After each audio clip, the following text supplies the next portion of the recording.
سلام حباباتي، ان شاء الله تكونوا كاملين ملاح وانتم تشوفوا في ذا الفيديو. كما راكم تشوفوا هذا الفيديو اليوم جبت لكم اسهل عجينه تاع بيتزا، تجي خفيفه قطن، صدقوني تجي بنينه بالبزاف. مكونات جد بسيطه موجوده في كل بيت كما راكم تشوفوا، وتجي صدقوني بنينه. جربوها وكتبوا لي في التعليقات كما راكم تشوفوا. قبل ما نبداو الفيديو نقول لكم حباباتي اللي اول مره تشوف في القناه تاعي، نقول لك مرحبا بك، اشتركي في القناه ليصلك كل جديد. واللي معايا من قبل نقول لهم شكرا على التحفيز وشكرا على التعليقات الشابين تاعكم. وما تنساوليش داك الجيم باش يطلع لي الفيديو ويشوفوه ناس بزاف. كما راكم تشوفوا المكونات راهي مكتوبه، الصوره راهي واضحه، وحنا اليوم رايحين نحكوا في واحد الموضوع خفيف ظريف. كما يقول لك مني الفيديو ماهوش طويل بزاف، مانيش رايحه نهضر بزاف. الموضوع تاعنا يعني راه كاع عند الناس حاجه شائعه بالبزاف، كي يشوفوا واحد يضحك ولا يشوفوا وحده تضحك يقولوا يا شخصها ما خصها والو، هذه راهي لاباس عليها. يشوفوا وحده في الجماعه ما تشكيش، كاين اللي ناس كي يبداو يتلاقاو في الجماعه يبداو يشكوا انا راني مخصوصه، انا خاصني ديك، ولادي مخصوصين، راجلي ما يعطينيش، راجلي ما يجيبليش. وكاين اللي العكس، تلقايها كما يقولوا الناس بكري الزينه في قلبها والشينه في قلبها، بالك هي ما عندهاش، بالك ديك الحاجه بصح ما تشكيش للناس، حاطه قاعده في راسها باللي الشكوى من غير الله مذله.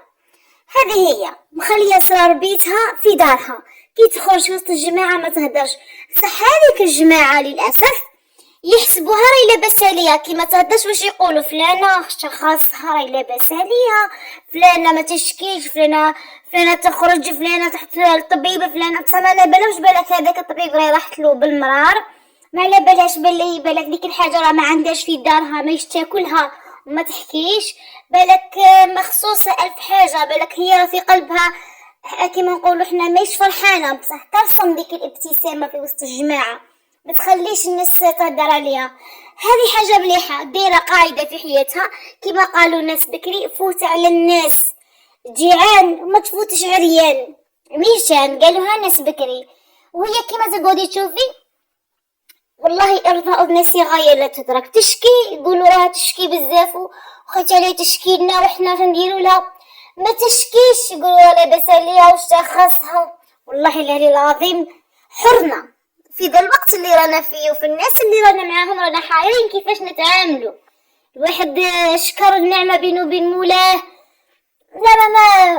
لا حول ولا قوه الا بالله. يا ناس كي تبغي ما تحسدوش، عنده ما تحسدوش، فلانه هذيك الحاجه عجبتك ما تحسديهاش، سي عنديها، سي ديري كما هي، ما تعندوش يا ناس. هذه الصلصه حباباتي اللي خدمتها معكم في الفيديو اللي قبل، صدقوني جات بنينه بنينه بنينه، والله مني كنت غاصبه كيما راكم تشوفوا مع الفيديو، والله جاتني سهله، جبتها درتها والله شوفي روعه. وداك نخلي لكم ثاني الرابط تاع هذه الصلصه في صندوق الوصف اللي هو تحت حباباتي. ونعاود نفكركم في الجام، اذا مازالك ما ضغطتيش الجام اضغطي على ذاك الجام حبيبتي، لانه هذاك نحتاجه بزاف. ولهنا الاضافه تاع البيتزا اختياريه، انا واش كان عندي في الدار درته، ديروا مليح في بالكم، كان عندي شويه تاع سردين درناه في الغداء وقعد لي والله فتتو.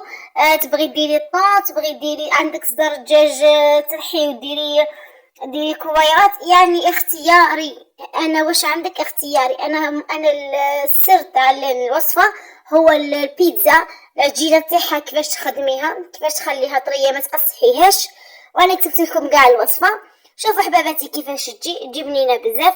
وفي اخر الفيديو نقول لكم حباباتي ما تنساوليش الجام، وشكرا وسمحوا لي اذا كنت يعني كاش كلمه قلتها ماشي بلاصتها ولا هي مجرد كلام ومجرد اراء، وزيدوا اكتبوا لي نتوما في التعليقات رايكم في الموضوع، ونزيدوا يعني نتعمقوا فيه اكثر. وفي الاخير نقول لكم سلام.